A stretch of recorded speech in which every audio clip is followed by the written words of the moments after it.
आप सबका एक बार फिर से स्वागत है मेरे इस चैनल पे।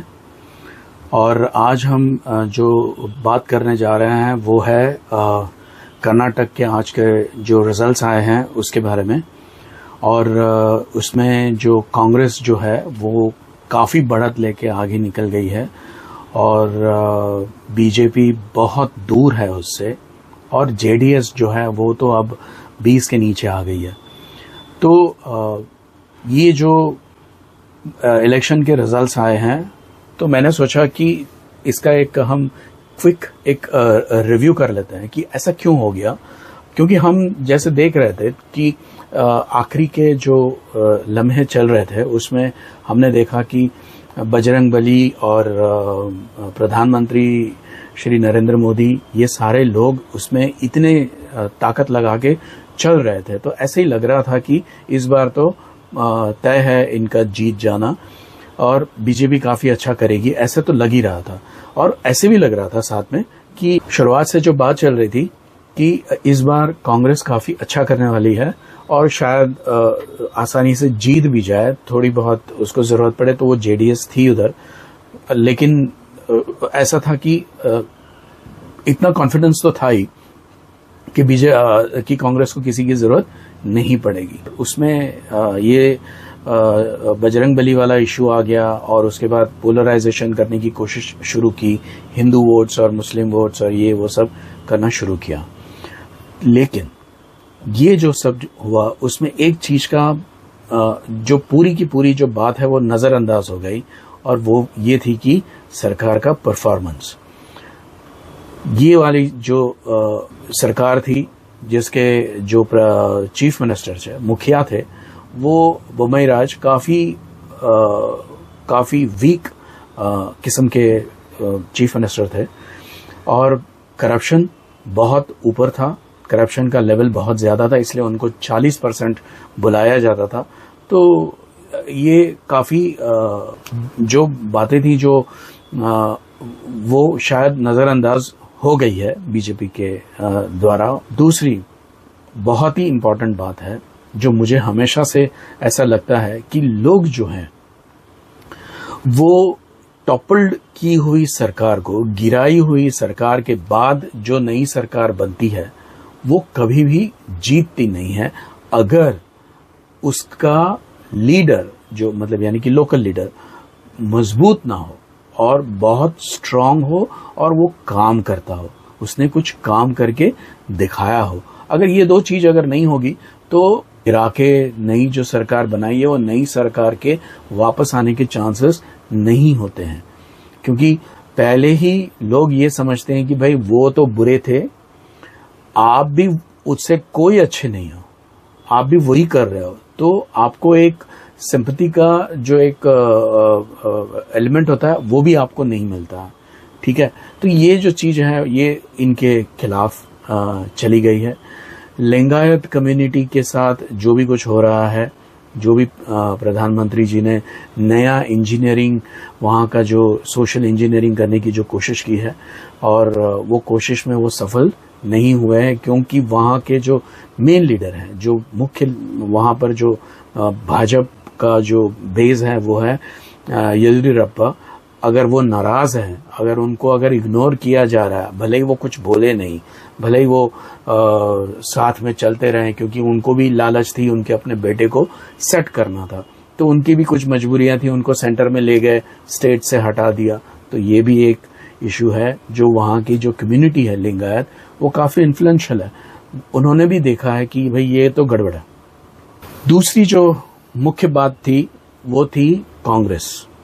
कांग्रेस ने इस बार ऐसा कुछ किया जो शायद अब लोगों की समझ में आया होगा। कांग्रेस ने इस बार प्रधानमंत्री नरेंद्र मोदी और भाजपा को ट्रैप कर लिया। कैसे ट्रैप कर लिया? ये बात तब की है जब बजरंगबली का इशू खड़ा हुआ था, तो मैं भी सोच में पड़ गया था कि अब जब कांग्रेस ही जीत रही है, वहां पर कांग्रेस का पलड़ा ऑलरेडी भारी है, तो ये बजरंगबली वाला इशू है, ये कांग्रेस ऐसा क्यों कर रही है? लेकिन उनको पता था कि जैसे ही ये मुद्दा मिलेगा नरेंद्र मोदी और भाजपा टूट पड़ेंगे इसके ऊपर। भाजपा जैसे ही ये मुद्दा मिला तो भाजपा ने और नरेंद्र मोदी ने इसको लपक लिया और बड़े जोश से इसके पीछे लग गए।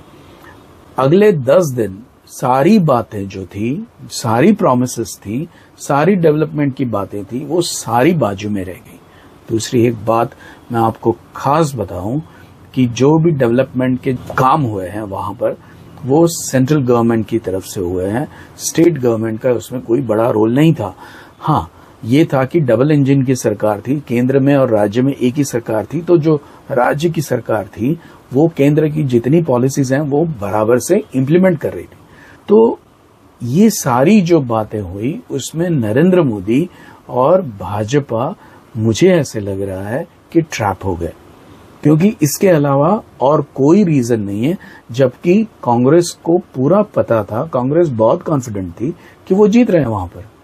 तो जब आप जीत रहे हो तो आपने ये साबित किया कि आप यानी कि भाजपा यानी कि बीजेपी पोलराइजेशन कर रही है। तो वहां की जो जनता है उनको वो पहले से बोल रहे थे कि देखिए ये पोलराइजेशन करने वाली पार्टी है, ये हमारे को धर्म के नाम पे लड़ाने वाली पार्टी है।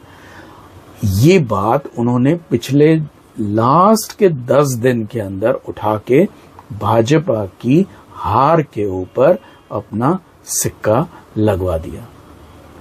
अब भाजपा की लीडरशिप को ये सोचना पड़ेगा कि क्या ऐसा सही में हुआ है। इसके अलावा और कोई मुझे कोई और कारण नहीं दिख रहा है। ये तो हैप्पी एंडिंग है कांग्रेस के लिए। कांग्रेस जीत गई है, करीबन 137 के आसपास की कुछ उसकी सीट्स अभी चल रही है। जब मैं ये रिकॉर्ड कर रहा हूं तब फाइनल फिगर्स नहीं है, ऊपर नीचे हो रहा है, बट मोटे मोटे तौर पे ये फाइनल रिजल्ट्स हैं। अब बड़ी चुनौती होने वाली है वहां पर कि चीफ मिनिस्टर किसको बनाया जाए, डीके शिव कुमार या सिद्धारमैया। अब ये दो जो लोग लीडर हैं वहां के कांग्रेस के, उनके बीच में होड़ लगने वाली है। क्योंकि सिद्धारमैया के जो लड़का है उन्होंने अब तो सिर्फ रुझान आने शुरू हुए थे, उस वक्त बोल दिया था कि my dad will be CM. तो अब ये जो प्रॉब्लम है ये सारे स्टेट्स में कांग्रेस का कल्चर है वो दो लीडर को खड़े कर देती है। पंजाब में कैप्टन अमरिंदर सिंह थे और नवजोत सिंह सिद्धू थे। राजस्थान में गहलोत हैं और सचिन पायलट है। और अब यहां पर कर्नाटक में आज पहले ही दिन से डीके शिव कुमार है और सिद्धारमैया है। अब ये हमें देखना पड़ेगा और हम we are going to watch it. Our role is over. जो वोटर्स का रोल था वो खत्म हो गया। अब हमको देखना है कि ये लोग क्या तमाशा करते हैं। अगर संभल के रहते हैं तो तमाशा नहीं होगा, और अगर अपने ईगो को नहीं संभाल पाते हैं तो तमाशा होगा। देखते हैं आगे क्या होता है। आज के लिए बस इतना ही। एक और बार फिर मिलेंगे किसी नए मुद्दे के साथ, नए टॉपिक के साथ। तब तक के लिए आज्ञा दीजिए।